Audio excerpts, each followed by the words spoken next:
Welcome, everyone. This is Pilot Mules, and you're listening to LOTRO Players News, where we take a look at lasers and LOTRO and hear LOTRO players. And this week, I am joined by Krister Hello. and Cinders. Hello. Oh my god, give me a Please, break. no! Can we have a? Do you do that on purpose? No, I even had the little green bubbly things popping through on my screen. Hi, guys. I'm here. They can really hear me 95% of the time. Sheesh. Except when we start the show. I know. It's like the one time nobody can hear me. Maybe your microphone is camera shy. Maybe. I suppose it's always a possibility. Or mic shy, I guess. Let's now have a look at the borer for update 41.2. This is preview number 2 for the Dragon in the Storm. And they were, as the name implies, doing some more testing relating to the upcoming instance. And in this, I noticed that they have never done any testing on the solo and two-player versions of this. All their testing was on the six-player version. And I'm wondering, are there going to be some interesting spoilers or something like this? Some interesting story bit that's going to be in the one and two-player version that's not in the six-player version, and that they're intentionally withheld it for that reason? Because sort of similar to how the Epic storyline, they do not have the Epic storyline on testing. They always withhold that so that we don't know what the story is for the Epic until the actual update with it comes out. That's incredibly tricksy. Yes, it's incredibly tricksy if that is the case, because they're talking about saying, here it is, here's the basic background, very sketchy basic background to the whole thing. Then say, please note, solo duo versions of this instance are not available for this preview. I can only think of is either A, somehow it wasn't working right, in which case, are they really want to get this thing out quickly? Or B, they're withholding it intentionally for story purposes. I guess we will find out when the update gets released, because the update is planned for release on this upcoming Wednesday, which is August 28th, I believe. Yes, August 28th. So during the regular downtime that we have each week, they will come back up. They'll have now it's possible that the instance might not open up till the following day. So just keep in mind, it's possible that there might be a day's delay before that happens. But when the servers come back on Wednesday, we do expect to have Filbert Fig up, and that he is expected to have some new cosmetics. And some of them may be related to a sophisticated birder, something very nice for your birder to go around wearing. So I'm thinking possibly maybe like a big old birdhouse, like a top cap, like a top hat, maybe birdhouse. Oh, I'm wondering, because they said that one of them is most definitely some sort of hat for the sophisticated birder. So maybe it is a birdhouse. That would make sense. That would be a heck of a lot better than what. Gosh, I can't believe I just forgot his name. The Radagast. I'm sorry. Oh, Radagast. That'd be much better than Radagast setup. Oh, well, I guess we'll find that out on Wednesday if we all rush to Filbert Fig when he arrives. He's going to have all these hobbits following him all throughout Bury as he finds his position next to the Boar Fountain. And that is it for the news. I mean, afterwards we will be, of course, talking about the Yellow Line Mage after this. But first, we have store sales and Cinders. What's on sale today? This is your final weekend to get the Middle-earth Venturing Pack It is available in the LOTRO store through August 25th. So if you are not listening to this live, you will probably miss out. Sorry. But also, for a limited time, the Homestead and Harvest Coffer is back through September 1st at 25% off. So if you haven't picked it up yet, this would be a good time to do that. But no, it will fill your bags. It'll fill your bags. It starts off looking nice and small, and then it multiplies as you open it. And what was interesting is that I had brushed off a character I hadn't played in a while. And it looks like the last thing I did with that character was open up that pack. Mm-hmm. So I'd say about 2/3 of my inventory was filled up. Well, I managed to get rid of all that stuff, and when I got rid of all the stuff that was from that particular box, I had less than a line filled on my inventory. Yep. It is an inventory buster, and it will make you so thankful if you happen to have housing item carry-alls, and you can just shut that stuff into you, and then on all your characters, because I don't believe most of it is specific to your character, you can ship it off to whoever has the bags, and it just stacks in there. At least I'm pretty sure I did that with one character. It's been a while. And I just haven't opened it on the others. Right. You can also make your piece of Middle Earth shine and get 25% off select housing decorations, housing sets, and cloaks through August 29th. And the weekly coupon is for free simple rally horns with coupon code RALLY, RALLY, through August 29th. Whee! So now it is time for us to finally finish up our Lore Master series, because we are going to be discussing the yellow line in the Lore Master. Yay! That's right, the yellow line, which is the Ancient Master.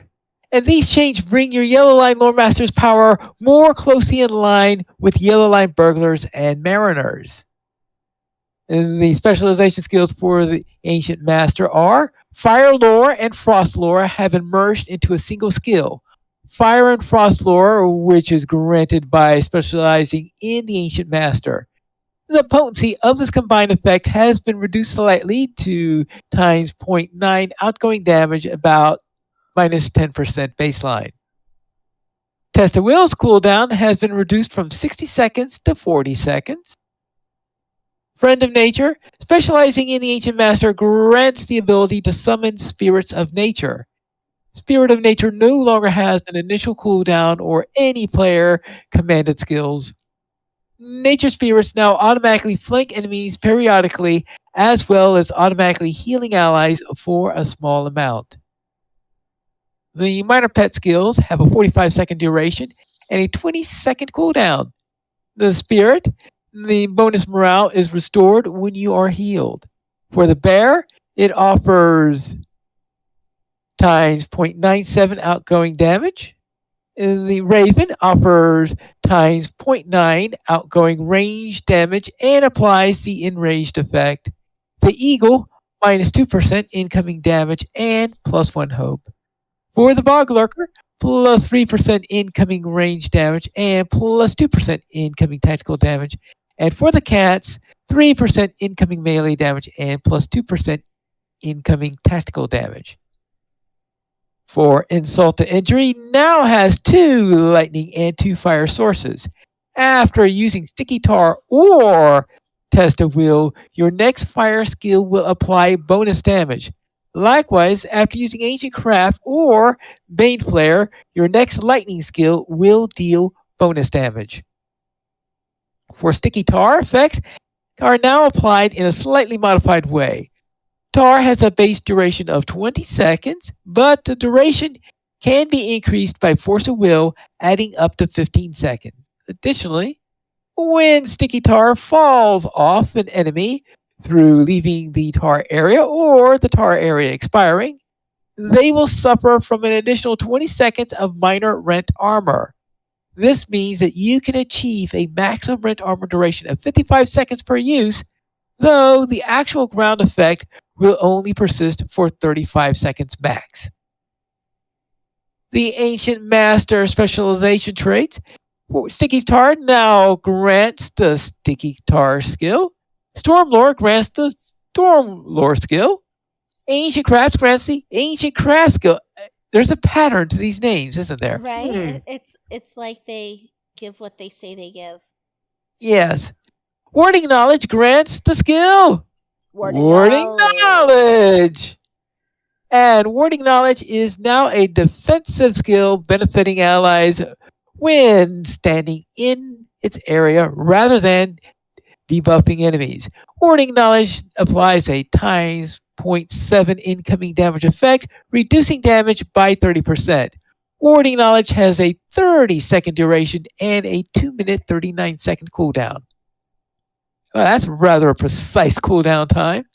And that's a very nice little skill there, too.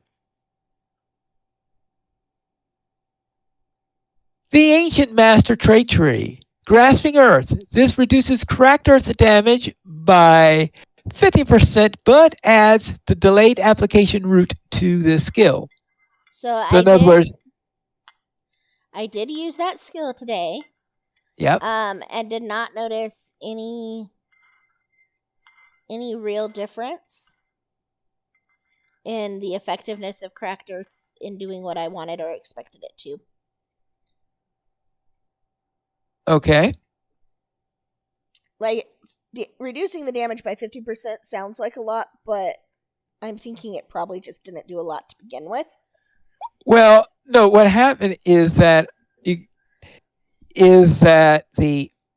cracked earth is they increased the damage in general when they removed the thing. So effectively, cracked earth is returned to what it was. In Yellow Line, when you have this thing traded, it returns cracked earth to what it used to be. Okay. So that would be why I didn't notice the difference. But Yeah, like I said, that's like if you were expecting it to be different and you were used to playing using cracked earth, you would not be surprised at all. You'd just be like, oh, Yeah. it behaves as expected. Okay. Sam says, and hard liquor grants drunkenness.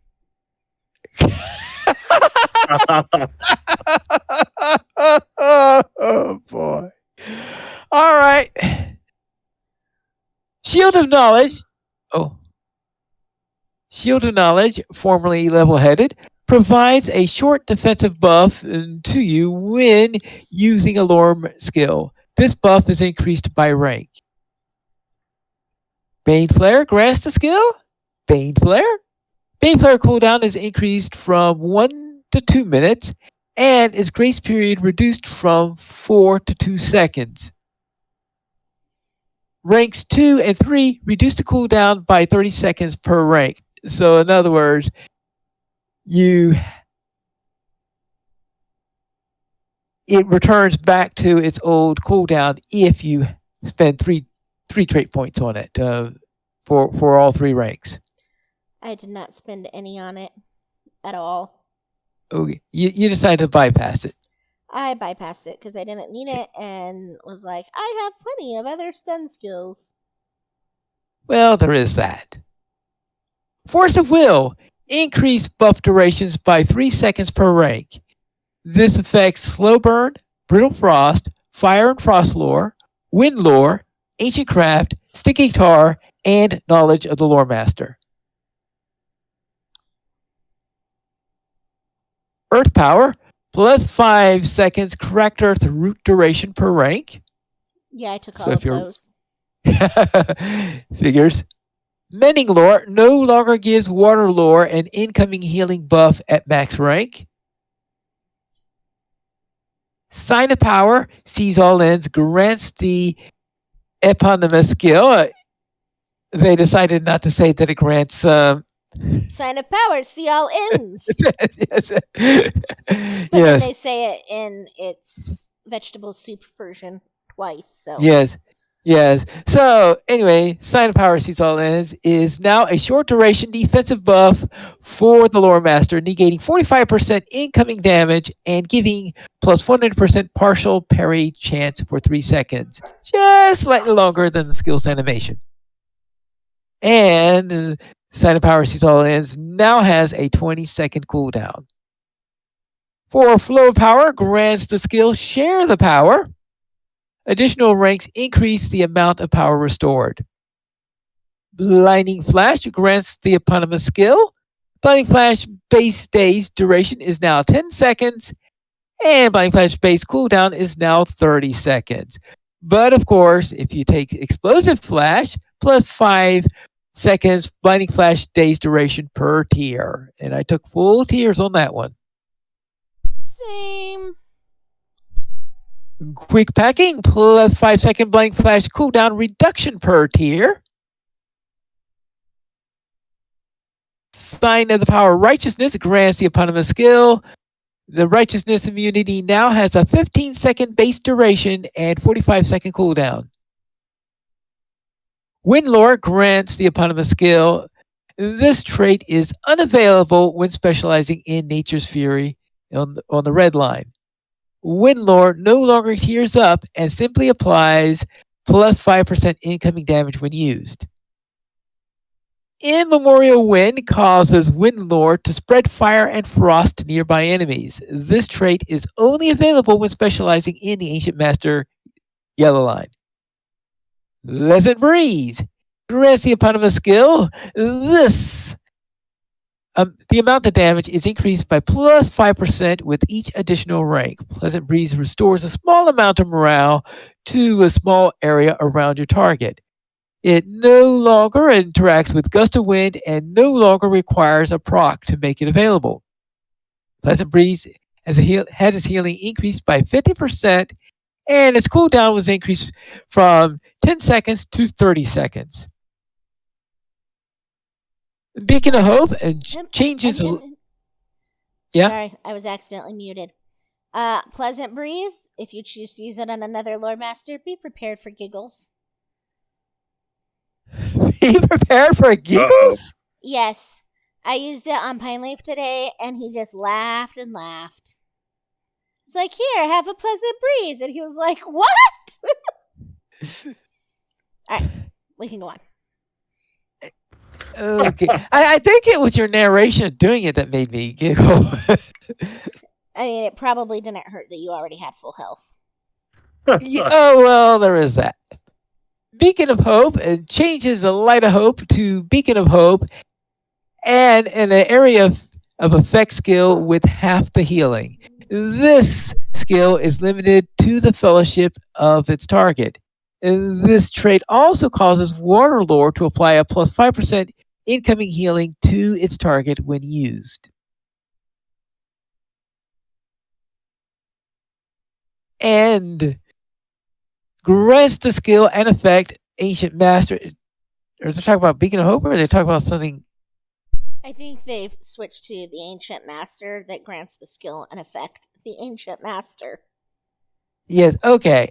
Well, the Ancient Master has a 3-minute cooldown. The Ancient Master allows you to store power when you land critical hits or heals up to 1 times per skill use. After the 6th tier, it will turn into Ancient Master Charge. The skill itself, the Ancient Master, will immediately give you the maximum of 5 charges. Using an Empower skill consumes 1 charge. Charges will fall off slowly when out of combat, down to a single charge, so you can always start combat with 1 charge, but should not be forced into rebuilding charges before every pull. These charges empower many of your skills as follows. Fire and Frost Lore become an area attack. Sign of Power Righteousness gets plus 20 seconds to its duration. Sign of Power Sees All Ends, potency doubled. Partial parry becomes full parry. Shield of Power Vigilance buffs allies' critical defense. Air Lore applies a bubble. Water Lore becomes AoE. Beacon of a Hope heals 50% more. Wind Lore potency increased to 7.5%.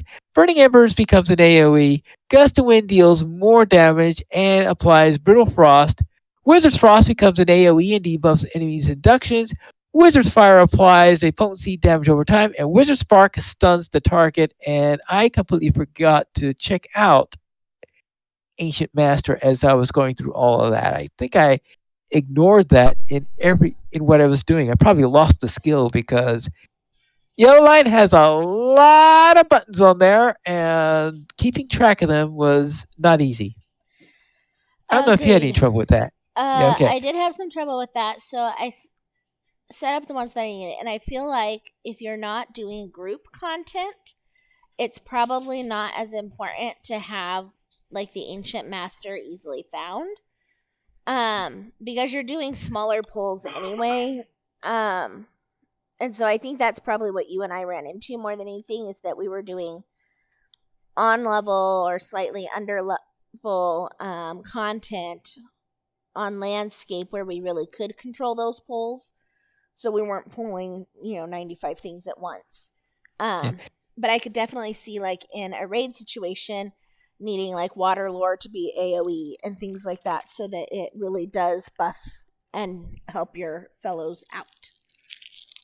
I guess that makes sense because I was running some skirmishes, some solo skirmishes on, but since they were solo skirmishes, I obviously didn't need to worry about healing a group or anything like that. Yeah. And Enfeeble now improves the debuffs from Ancient Craft and knowledge of the Lore Master. And that's it for the updates to the Yellow Line. Hey, So how did you find the... We finally finished all the Lore Master updates. Yay! Hooray! Just in time for the next release, right? Right. Well, if it's an RK Ding or dong, something, the Lore Master's I'm gone. not even going to try. I thought you created an RK recently or something. Oh, I have an RK.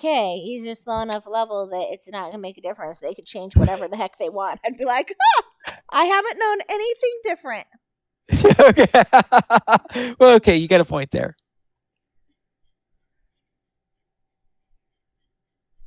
Well, so then, low level, they still get carded at the Prancing Pony. Yes. Well, do you have any comments over your working with the Yellow Line this last week? No.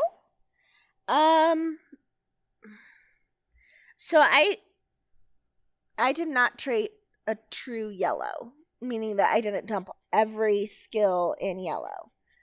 All of my trait points. So like I skipped Bane Flare and its associated ones. And instead chose to do a little bit in blue line and a little bit in red line, just to get a little bit more damage and a little bit more damage for my pets output. Right. Because I felt like I would be able to, with yellow line, support my pet if needed, if I couldn't hold my own. Okay. Because the way that I've always thought about yellow line is that it isn't so much one that you would run on landscape all the time. It's really more of a raiding or a full fellowship build where you have somebody who's tanking and pulling and you're really just supporting and keeping them up with your debuffs and things like that. More so than trying to do landscape questing. So I was pleasantly surprised to be able to do landscape questing just fine. But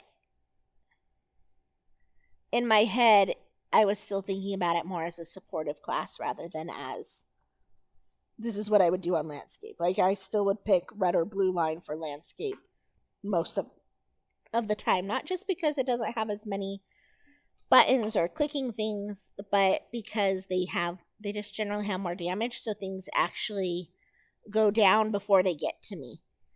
Because I noticed a few times when we were playing together today that my morale would drop to about half because things would actually make it to me to beat on me, because I just didn't have the damage output that you do in like red line, for example. Oh, yeah. Usually I sent the cat out to start the battle so that the early damage is on the cat and I can do some stuff without being bashed by them. Though I did notice a couple of times they did come after me, and when I was running skirmishes, as usual, they love going after the herbalist because they're saying, "Ooh, an herbalist! Lunchtime!" Yeah. So, Oh, I never even really thought about that, but an herbalist really is a snack that's pre-seasoned. Yes. yeah. Yes, they are. Yeah. So I haven't tried skirmishes. I haven't tried group content really in Yellow Line. I don't think that one counts to open up the Murkeeves. We didn't really Right. fight, did we? We just kind of like walked in and we're like, "Yay, we did this!" Well, we did fight because I mean, well, at least yeah, I know it was Yeah, didn't you guys because get in an argument about which way to go? No, we just kind of went different directions, and this is how I know that you can do it on landscape is because we went different directions. And at one point, I was like, "Pyleaf, where are you at? I have this goblin scout." And Pyleaf was like, "I don't know, where are you?" But his morale wasn't going down on my thing, so I was just yeah, like, but I was disabling traps because I had gotten all the traps on the main side of the river and gone back to because you at one point you went across the river and took "Yeah, care of a couple of them that's there, because so she I went fell there to into get the my last river." two. Hmm? So my character fell into the river and then couldn't get back out on the same side because it was a cliff. So I had to go Right. across the river and just happened on a trap, so I got it. And then I went back up to the side of the river the Pyleaf was on. The Pyleaf had already crossed back to the side that I had gotten onto after I tried to get out of the river. And but what I was trying to say with that was that we both were fine despite multiple mobs in the area. Like we were still able to hold our own. Your health Yeah. wasn't really dipping. My health took a few hits because I wasn't paying attention. But like That sounds overall, like an I think it was investment. successful. So Yeah, my only thing is, of course, as I said, there are so many buttons there that I think that half the skills I never even attempted to use. yeah, and like when I've played Yellow Line with Ploy, ages ago now, since I haven't played a lore master with Ploy in a long time, um, doing Yellow Line, I really just okay, what are the skills that I need, and those were the ones that I made sure I had slotted, and I just ignored the rest of them. Okay. So if you're raiding, you want to have somebody who knows the lore master who can tell you. You're gonna need your stun so you can do crowd control, and you're gonna need water lore, and you're going to need your sign of power, whatever one transfers power, and you're gonna need your stun immunity. Like those were the big ones. And then after that, it was like, whatever. Just keep those up on whoever's the tank, and you're good. Right. But I suspect that I'll be returning to Blue Line since I like having my murderer crows. You would. I thought for a minute you were just gonna stop at murder, and I was just gonna be like, "Whoa, Pine Leaf, that's a little dark." That's very non-pine leaf. Yeah, that's Mary Rose says she thinks a good title might be Herbalist, a snack that is pre-seasoned.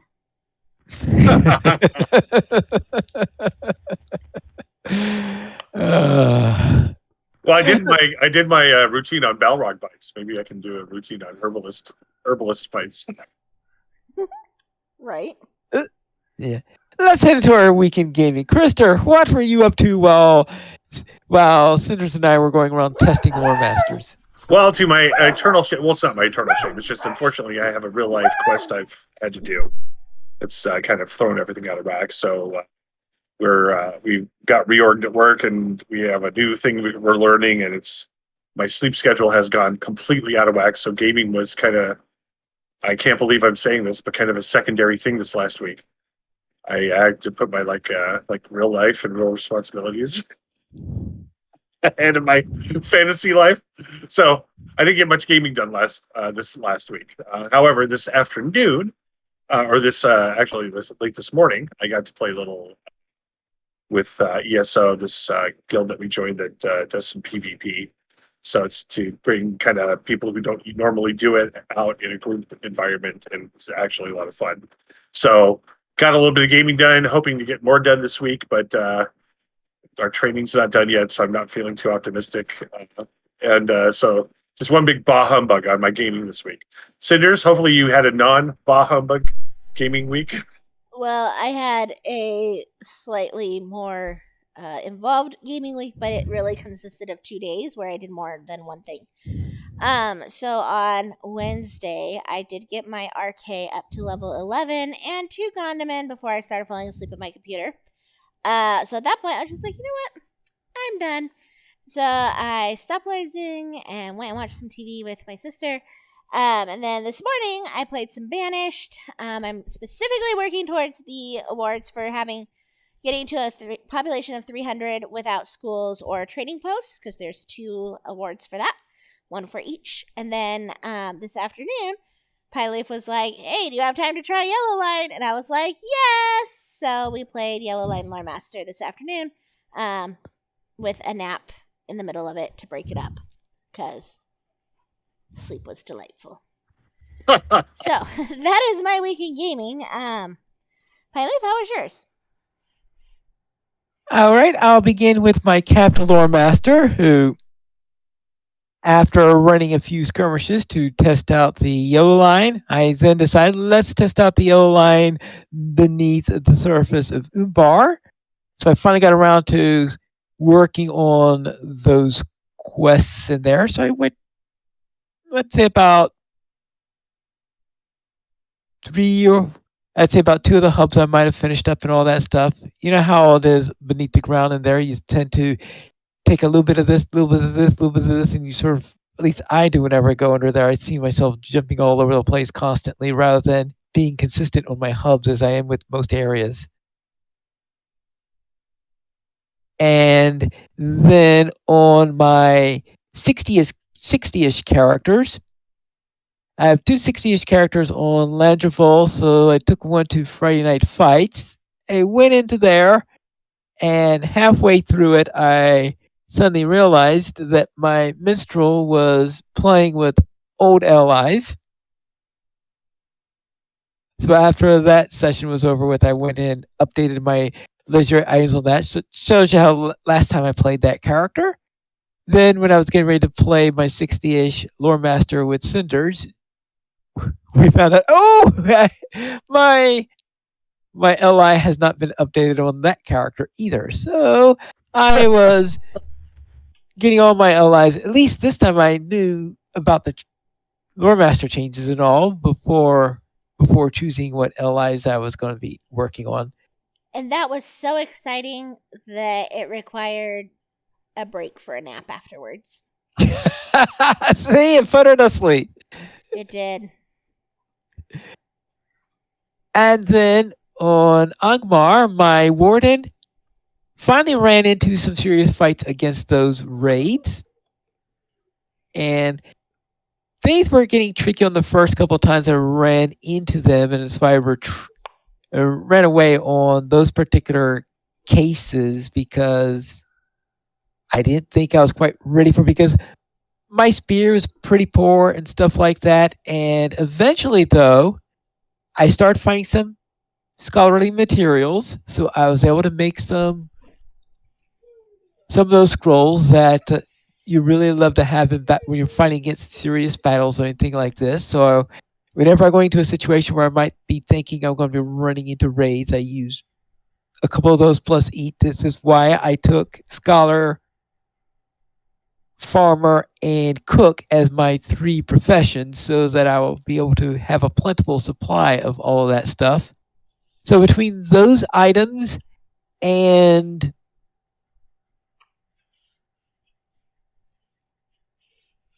also getting up to level 13, which meant that now I had 3 gambits instead of 2 gambits on those builders. So I'm finally unlocking the 3 builder gambits.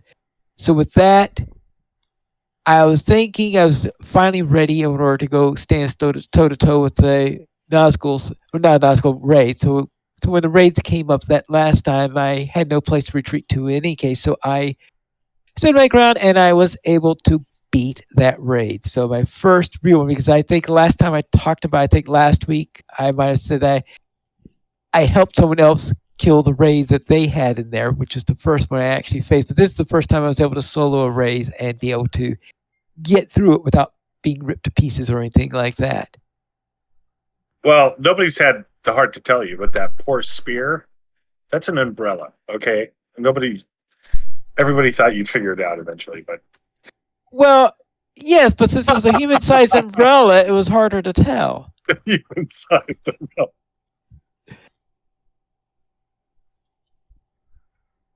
And So how long did it take you to actually? that's right. Was it a pretty epic battle? Or Well, I actually now remember there is another thing that I did before that fight, and that is I had decided that I was going to run in blue line instead of red line because I felt like that I was being torn to pieces when I was finding a raid and was in red line. So I think that blue line might have made a major difference in there because it boosted up my healing. But I think it lasted maybe a minute or something like that, which in MMO turns is a pretty long time. It is, yeah. Yeah, but I agree with your doctrine. With Krister, with my captain, it wasn't trying to maximize my DPS when I was soloing. It was really just being a tank and understanding it's going to take me a long time to kill these things. I'm just not going to worry about it because no matter what, even if I get like an additional pull or something, I'll be able to survive whatever I'm fighting. Now, it's going to take a long time. Yeah, one of the reasons though that I did decide to do it in the tanking stance is because the 3 builder gambits that I have already unlocked are damage ones, not healing ones. So therefore, the healing hasn't yet caught up to the amount of damage I have. So if my basic damage is a little higher, then I think the blue line, what needed boosting was my healing if I was going to survive that. Right. So the blue line compensated for that lack now. Yeah, for that lack now. Yeah, gotcha. And that is it for my week in gaming. We are looking for some feedback. If you would like to send us some, you could email us at podcast@lotplayers.com. It doesn't even have to be serious feedback. We like knowing you like our jokes, too. The Players Alliance has 2 shows. On Saturdays at 8:30 p.m. Eastern Time, we have LOTRO Players News. And we record DDO Players News when Drac is available. And you can join us for our shows at lotplayers.com/live. And that's all for tonight. And this is Pilot Nichols reminding you to skirmish responsibly.